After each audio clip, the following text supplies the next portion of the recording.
Buya, saya sudah lama bertahun-tahun menikah. Namun entah kenapa tidak juga Allah karuniai anak.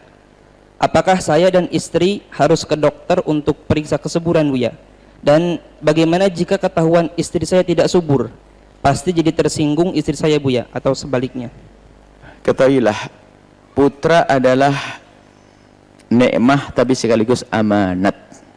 Kalau Anda tidak punya anak, Anda tidak akan masuk neraka gara-gara anak.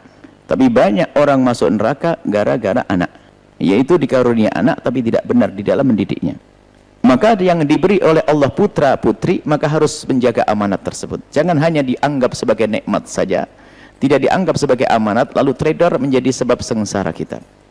Baik, maka bagi siapapun yang tidak dikarunia oleh Allah anak, Anda bukan sendiri. Ada orang yang sangat mulia tidak dikarunia anak kok. Siti Aisyah tidak punya anak. Apakah menjadikan Siti Aisyah rendah? Maka jangan berkecil hati kalau kita berbicara tentang anak-anak, lalu Anda tidak diberi oleh Allah anak, tidak boleh marah kepada Allah. Siti Aisyah adalah orang yang sangat dicintai oleh Allah, sehingga oleh Allah dijadikan beliau adalah istri Sayyidina Rasul sallallahu alaihi wasallam. Kemudian Siti Aisyah tidak punya anak.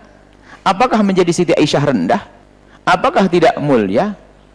Apakah tidak bahagia? Bahkan tidak ada orang yang lebih bahagia daripada Siti Aisyah sebetulnya menjadi istri Nabi. Bagi beliau adalah keridhaan Allah dan keridhaan Nabi, maka tidak pernah menyesali tentang beliau tidak punya anak. Maka yang tidak punya putra putri jangan sampai berkeluh kesah, sebab urusannya bukan urusan sakit. Kadang subur dan subur pun belum tentu punya anak. Kan banyak subur dengan subur. Bahkan suatu ketika ada suami istri itu menikah tidak punya anak bertahun-tahun, setelah berpisah menikah lagi masing-masing punya anak semuanya. Kan jadi jangan sampai nanti merendahkan pasangan. Kemudian jika bertahun-tahun ada orang tidak punya anak, apakah sebaiknya pergi ke medis? Yang perlu dikuatkan mentalnya dulu. Kalau seandainya datang ke medis kemudian ada keputusan salah satu pasangannya mandul, yang tidak mandul mampu atau tidak. Kalau khawatir terjadi nanti sesuatu yang tidak baik, maka ada usaha pergi. Tetap berusaha dan berusaha saja, minta kepada Allah dan seterusnya. Cuman sekarang kan ada jenis penyakit yang sebetulnya dia adalah orang subur, tapi ada penyakit apakah kista atau apa menjadikan sebab kandungannya menjadi tidak bisa dibuai. Maka itu mungkin bolehlah yang semacam itu. Intinya begini, pergi ke dokter bukan suatu yang dilarang, tapi tidak sangat dianjurkan untuk mengetahui kemandulan. Kalau perempuan sehat-sehat saja, laki-laki sehat, maka tidak sebaiknya mencari siapa yang bermasalah. Karena khawatirnya nanti sesuatu yang semula indah menjadi tidak indah gara-gara pasangannya adalah tidak bisa membuai atau tidak bisa dibuai. Baik, kemudian di saat terbukti bahwa pasangannya memang tidak bisa membuai, laki-lakinya normal tapi ternyata saya telurnya lemah atau bagaimana, ada wanita yang tidak bisa dibuai sehingga dia dikatakan sebagai wanita yang mandul, maka yang tidak mandul harus menjaga perasaan. Karena dia adalah umat Nabi, dia menjadi mandul bukan kemauan dia kok. Apakah akan menjadi bahan tuntutan, apalagi bahan ejekan, bukan? Awas hati-hati. Maka di sini yang perlu dikuatkan. Kalau mengkuat nggak apa-apa, tahu kemudian malas. Bahkan ada sebuah kisah seorang laki-laki yang mempunyai seorang istri, rupanya memang suami istri tidak punya anak. Ini sebuah kisah. Tidak punya anak lama, setelah periksa ke dokter, istrinya pulang, suaminya lagi pergi ke dokter kembali, kemudian dikasih tahu sama dokter, rupanya apa? Yang bermasalah istrinya. Dia ada satu jenis yang menjadikan sebab dia harus seperti itu. Berjenis penyakit atau apa menjadikan istrinya nggak bisa dibuai. Rupanya sang laki-laki itu menitikkan air mata dan berkata, dokter, saya tidak berani mengasih tahu istri saya. Dokter saja yang ngasih tahu. Oh ya, nanti saya panggil. Cuman tolong dokter, ngasih tahunya begini. Bagaimana? Kasih tahu bahwasanya yang mandul adalah saya, bukan dia. Dibalik. Kasih tahu yang mandul adalah saya, bukan dia. Akhirnya betul. Dipanggil sang istri, bahasanya suamimu lagi bermasalah, nanti kita masih membuat pengobatan supaya bisa membuai. Setelah itu ya sudah sampai di rumah. Rupanya suami memang lebih sabar dia, sehingga istri itu bersama berjalannya waktu mulai ada gundah dia, karena dianggap suaminya tidak bisa membuai. Tapi rupanya laki-laki istimewa begini, dia penuh ketabahan dan sebagainya. Akhirnya sesuai dengan petunjuk dokter harus ada diangkat di rahimnya yang agar tidak menghalangi untuk dibuai, atau diganti ginjalnya atau bagaimana. Ceritanya kurang begitu, kita tidak ingat semuanya. Akhirnya apa?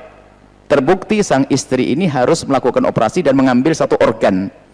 Akhirnya sudah dipastikan bahwasanya akan ada operasi dan diganti organ. Organnya harganya mahal. Kemudian suaminya itu sudah jauh-jauh hari ngasih tahu sama istrinya, kamu akan operasi di tanggal 25 misalnya. Cuman mulai tanggal 22 saya harus pergi keluar kota, keluar negeri, saya tidak bisa menemani. Bagaimana istri yang merasa yang mandul suaminya, istri lagi sakit, suaminya nggak mau nemeni, kan? Suaminya nggak mau nemeni karena ada kesibukan yang tidak bisa ditinggalkan urusan kerja. Akhirnya di tanggal 25 betul sang istri dioperasi dan diganti apa ginjalnya apa dia pasang.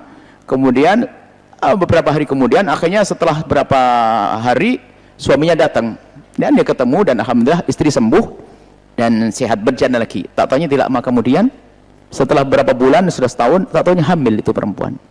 Padahal dalam perjalanan sudah marah-marah kepada suaminya, sering marah. Sudah, kau tidak nunggui sakit ini, rumah tangga kayak apa begini. Oh, giliran saya sakit kau malah pergi, lebih pentingkan kerjaan dan sebagainya. Suami tetap sabar. Akhirnya waktu hamil kaget sang istri, loh kok saya hamil? Bukankah kamu tidak bisa membuai? Akhirnya sang suami yang sudah istrinya kadang minta cerai, wah macam-macam itu, minta cerai macam. Cuman suami sabar kasih tahu, istriku, mohon maaf saya telah berbohong kepadamu. Bohong apaan? Oh, sudah kurang ajar begini mau bohong lagi? Bohong apa? Akhirnya apa? Istriku, waktu kita ke rumah sakit, ingat 4 tahun yang lalu, 3 tahun yang lalu, iya. Apa kata dokter? Ya kamu punya masalah. Iya betul, mohon maaf saya. Itu waktu saya datang ke dokter dan ngambil diagnosa hasil periksamu itu, dan saya sedih karena ternyata kata dokter di antara kita ada yang mandul. Iya kamu? Iya. Betul kata dokter seperti itu. Itu sebetulnya saya mohon maaf saya berbohong. Bohong banyak, saya telah banyak bohong kepadamu. Udah mulai marah. Ya kamu suka bohong. Baik. Yang pertama aku bohong. Sebetulnya yang waktu itu yang bermasalah menurut dokter adalah kamu.